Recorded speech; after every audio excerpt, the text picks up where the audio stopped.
10월 5일 열린 정무위원회 국정감사에서 자율규제와 확률형 아이템을 이야기하면서 NC소프트와 넥슨이 언급되었습니다. 유동수 의원은 올해 초 논란이 되었던 넥슨의 메이플스토리 보보보 사건을 예로 들며 자율규제가 제대로 작동하지 않는다고 지적하였습니다. 유동수 의원은 지난해 국정감사에서도 공정위에 확률형 아이템 문제를 지적했지만 다른 부처와 협의하거나 법규 내에서 어떻게 규율할 건지 검토하겠다고 했었지만 1년 동안 아무것도 한 게 없으며 작년 국감 때 공정위가 의무를 회피한 것이 아니냐고 비판하였습니다. 유동수 의원은 게임 산업 규제 미비로 소비자들의 피해가 계속 나오고 있다며 게임 산업이 어떤 항목과 유형을 공개할 것인지 스스로 정하게 되어 있기 때문에 자율규제가 무의미하다고 말하며 며칠 전 문체부 국정감사에서 하프라이프와 리니지를 비교한 예시를 들며 리니지는 지금 시장에 신뢰를 잃어가고 있다며 83만 7천 원이었던 NC의 주가가 59만 5천 원으로 빠진 것도 NC소프트가 확률형 아이템에서 보여준 소비자에 대한 기망 때문이라고 언급하였습니다.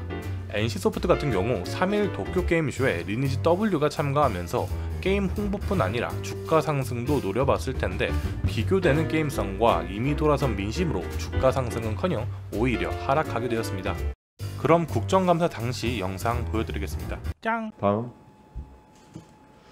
작년 국정감사에서 제가 이걸 지적을 했는데요. 전자상거래 등의 상품 등의 정보 제공에 대한 고시안인데 확률형 아이템 공개해달라고 했는데 당초 고시안에서는 공개한다고 해놓고 정작 고시할 때는 빠졌어요. 아시잖아요. 그죠? 그래서 제가 작년 국감 때 이게 공정위가 의무를 해태한 거 아닌가, 문체부의 개정안이 나올 때까지 좀 고시하면 어땠을까 하는 생각이 듭니다라고 질의를 했어요.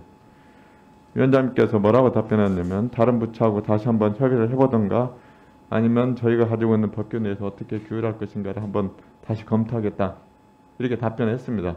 네. 근데 1년 동안 아무것도 안 하셨어. 네? 그래가지고 보니까 그때 답변이 게임산업법 전부 개정안이 준비 중이기 때문에 삭제했다, 이렇게 답변을 하셨는데, 그래서 저도 게임산업법 일부 개정안을 대표 발의해 놨습니다. 현재. 그런데 지금 게임산업법 공청회도 아직 열리지 않은 상태거든요.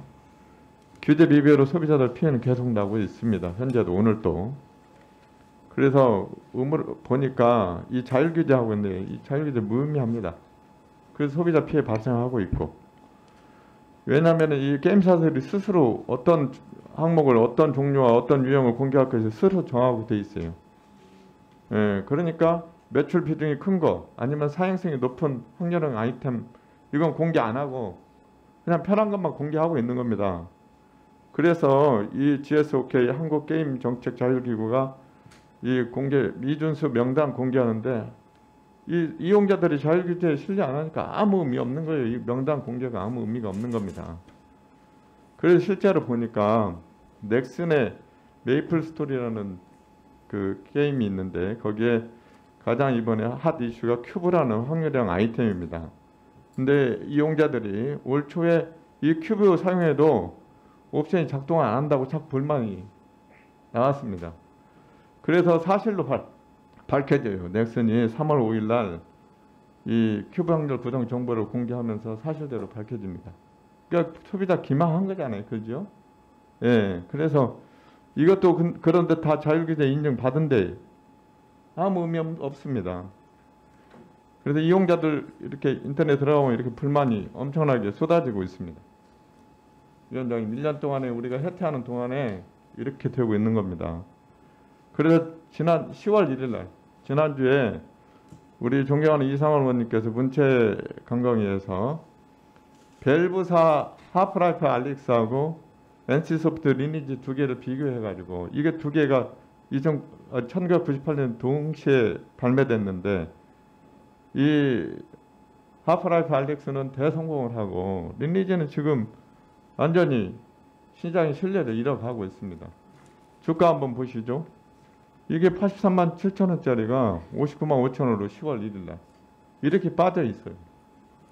이거 왜 그러냐면 NC소프트가 확률형 아이템에 보여준 소비자에 대한 기망, 또 확률 아이템에 의존한 이딴 신작 실패. 그래서 NC소프트에 대해서 다음 페이지 봐보세요. 기업의 미래 가치에 심각한 의문을 표시하고 있는 겁니다. 그래서 우리나라 국내 소비자들이 이 확률형 아이템에 이 의존한 이 비즈니스 모델이 바다 이야기보다 못하다. 그래서 국내 게임사들이 가치 급락이 NC 소프트웨어만의 문제가 아닙니다. 그러니까 이 위원장님, 작년에 저희가 그 고시를 공정에서 빼는 바람에 시장은 이렇게 변해버리는 겁니다. 예, 그래서 아쉬움이 더 커요. 그죠? 그래서 게임산업법 시행 전까지라도 공정위가 게임 이용자 보호에 나서야 된다. 또 마지막으로 게임산업법 지금 개정을 앞두고 공청이 앞두고 있거든요. 여기에 공정위가 지난번에 행정 예고했던 안들을 정확하게 밝혀서 게임산업법 개정안에 그런 내용들이 확실히 반영될 수 있도록 조치를 취해 주십사 하고 부탁을 드립니다. 말씀해 주십시오. 예, 말씀하신 것처럼 아쉬운 부분이 좀 있습니다. 네, 작년 11월에 이제 국조실을 통해 가지고 부처 간에 어떤 식으로 접근할지를 결정을 했는데, 확률형 아이템 정보 공개 관련해서는 게임법, 게임산업법으로 하고, 공정거래위원회는 허위 정보 제공 관련해서 전상법의 집행 강화를 하기로 했습니다. 예, 말씀하신 것처럼 이 자율 규제 방식에는 약간 한계가 분명히 있는 것 같아서 게임산업법을 통한 확률형 아이템의 제도화가 필요하다. 공정거래위원회에도 이 부분에 대해서는 공감을 합니다라고 말씀드리겠습니다.